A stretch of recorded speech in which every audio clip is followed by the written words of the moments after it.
बहुत सुंदर दृश्य है जो बर्फना गोड़ा जो है केवो समझो एक वादरो अंदर जाए बीजो वादरो बारे जाए अहींयाथी आपणे जोईने जाणे एम थाय बारे बर्फनो घोड़ो जाने असर केवो है जो मस्त आजनो लोकेशन है।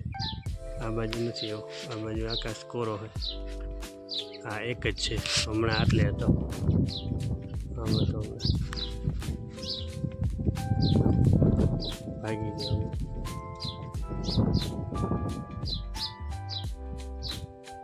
एना ऊपर थी एक रीछड़ी वादरी जाए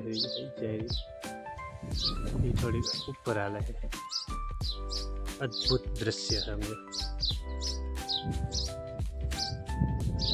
यो मस्त मस्त आकार ले बर्फना गोड़ा जेवो जाने के पानी उलटतो एवो थाय।